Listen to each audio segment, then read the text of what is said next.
Oh, for a brave and a gallant ship and a fair and a favouring breeze, with a bully crew and a captain too, to carry me o'er the seas, to carry me o'er the seas. On a recent warm September evening, Dunne's pub in White Plains, New York, hosted a Nautical Irish Evening. As captain of her deck I stand, to guard her banner true. The occasion was an annual musical tribute to Commodore John Barry, an American Revolutionary War hero. Dunne's regular Wednesday night performers, All-Ireland fiddler Brian Conway and friends, were joined by Dan and Bonnie Milner, frequent performers and presenters at the South Street Seaport, who are known for preserving centuries-old songs of the sea.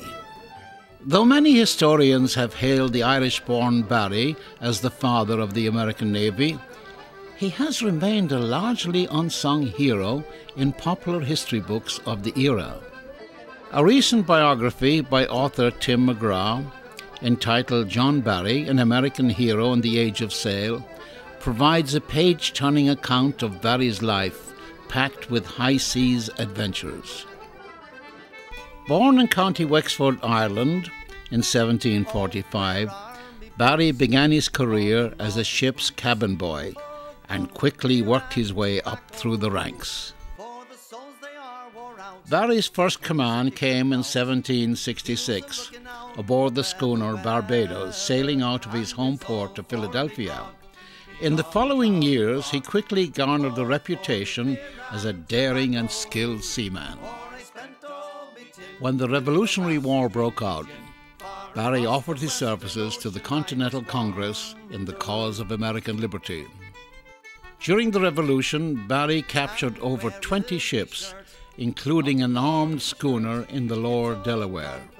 By the end of the Revolution, there's really only 2 ships left in the Continental Navy, Barry's frigate, the Alliance, and a packet called the Washington. Barry's victories at sea were not only vital to the war effort, but also important to the morale of the American people. During the Revolution, ballads were written and sung about Barry and other heroes to keep spirits up. According to Liam Murphy, a former editor of Hibernian Digest and the MC of the annual Commodore Barry celebration at Dunne's pub, the Commodore was also regarded as a military gentleman. President George Washington has among his constitutional duties Commander-in-Chief of the Army and the Navy. And the same Congress appropriated the money for the Navy, and George Washington picked the man that he felt was the best qualified man to head up the brand new United States Navy. And that was Commodore John Barry.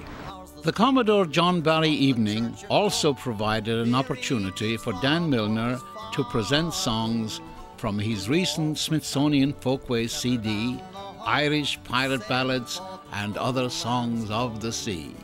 Milner's exhaustive research and love of history unearthed a treasure chest of maritime songs about pirates, smugglers, and other seafarers on the margins of society. Before the 19th century, there was very little or no social history being written.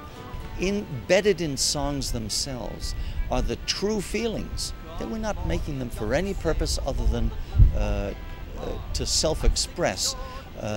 You can find these profound statements about how people are feeling them, how history has treated them.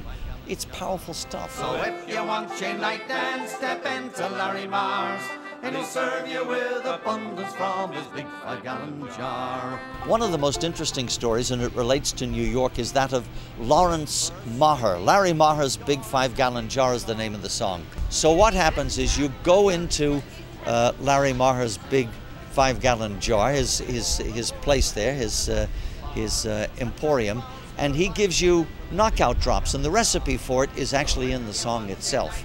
And if you're a sailor and if he gets a call that hands are being wanted on a ship that's about to leave port, you wake up the next morning or the next afternoon, maybe with the salt water being thrown over you, stretched out on the deck, maybe in the sunshine, maybe in the rain, but you're on a trip anyway. You have just signed unwittingly on board of an ocean-going ship.